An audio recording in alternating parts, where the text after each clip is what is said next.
Sandal mo sana ang ulo mo sa unan. Hindi yan yon. Fruity soda par, hindi yung banda. Tara, orange and lemon naman ang gawin natin mga kanegosyo. Bali sa 16 ounce nating baso, unahin po nating ilagay yung 20 ml ng ating orange syrup. Maglalagay lang din tayo ng 1 scoop ng ating nata, then punuin lang po natin ng yelo. Pagkalagay po natin ng soda, maglalagay lang po tayo ng 15cc ng ating lemon syrup. Tapos maglalagay lang din po tayo ng slice ng ating lemon. Tapos yung mga ganito mga kanegosyo, pwede nating ibenta ng 45 hanggang 55 pesos po. Depende po sa target market natin.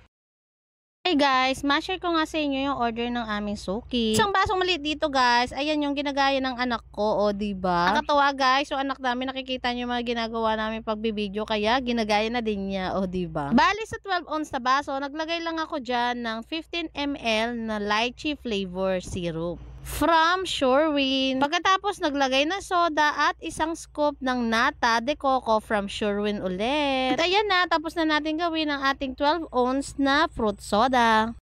Para po sa 8 ounce ng ating fruity soda, maglalagay lang po tayo ng 10 ml or 10cc ng ating fruit syrup. Goods na po yung sukat niyan, hindi po siya sobrang tamis at hindi rin siya sobrang tabang. At para naman po sa 12 ounce natin or yung small size natin, maglalagay po tayo ng 15 ml ng ating fruit syrup. Maglalagay din po tayo dyan ng half scoop ng ating nata, pwede rin po kayong gumamit ng rainbow jelly. Para dun sa 8 ounce natin, pwede po natin ibenta yan ng 19 pesos at para dun sa 12 ounce natin or small size, 29 pesos naman po.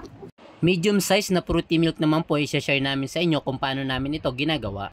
Maglalagay lang po tayo ng 1 scoop ng ating blueberry jam sa ating baso. Ilalagay ko na lang po sa comment section kung anong jam yung ginagamit namin at kung saan ito nabibili. After laan po natin maglagay ng jam dyan ay maglalagay naman po tayo ng 200 ml ng ating fresh milk. Maglalagay din po tayo ng 20 ml or 20cc ng ating blueberry fruit syrup. Bali Shorewin syrup naman po yung ginagamit natin para sa ating mga fruity soda at para sa ating mga fruity milk.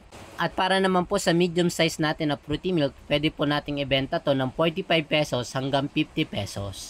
Hi guys, i-share ko naman sa inyo ang aming fruity milk at mocha coffee. Let's go! So for today's video guys, i-share ko naman sa inyo ang aming fruity milk na 16 ounce. Ali guys, ito ay ang order ng aming mga suki. At yung asawa ko nga gumagawa nito dahil ako naman ay nagluluto ng mga oras na ito. So big shout out po dyan sa lahat ng aming followers. Sana mag-enjoy po kayo at sana may matutunan po kayo. So ito na nga, sa aming 16 ounce, naglagay lang po kami dyan ng walling na blueberry. Itong nasa kaliwa na 2 peraso at saka strawberry jam. Tig, isang scoop po yan. Pagkatapos naglagay lang kami ng cowbell pure milk. At dito nga nag-feedback ang aming mga customer na masarap ang aming fruity milk dahil dito sa nilagay namin. Itong Shorewin fruity syrup. Naglagay lang kami dyan ng 20 ml na blueberry sa dalawa tsaka isang strawberry syrup. At ang lasa nito guys, sabi namin mga customer ay lasang yogurt daw. O diba? Kaya ako nag-iisip ka na another idea at gusto mo din ito idagdag sa inyong munting negosyo ay pwede mo naman ito idagdag dahil madali lang naman ito gawin. Mas nadadalian nga kami mag-prepare na ito kumpara sa milk tea. Maraming nilalagay para makabuo ka ng isang milk tea, o diba? Ang isa sa maganda pa dito guys, hindi mo na kailangan magdagdag ng fructose o sugar. Dahil matamis na ang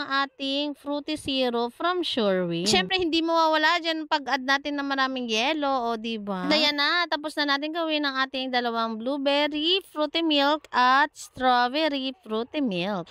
Yung isusunod naman natin na gagawin guys ay iced mocha o iced coffee. Ang flavor ay mocha. Naglagay lang ako sa 16 ounce sa baso ng isang scoop ng chocolate syrup. Actually guys, nilagay ko dito ay chocolate fondant ng Enjoy. Pag nilalagay sa ref guys, tumitigas yun. Tapos kapag ininom mo yun, it melts in your mouth. Ay, sarap. Bongga. Maglagay lang tayo ng cowbell pure milk, maraming yelo, at 1 shot ng kape from Artisanal Arabica Espresso Coffee. 1 shot be. Gin ba yun? Teris lang. At syempre, sisealed na natin yan. Hindi ako naglagay ng syrup dyan dahil ayaw ng customer. Kaya na, tapos na natin gawin ang order ng ating mga suki. Iba dyan guys, sa susunod ko na i-share sa inyo at marami naman yan. O siya, yan lang muna for today's video. Bye-bye!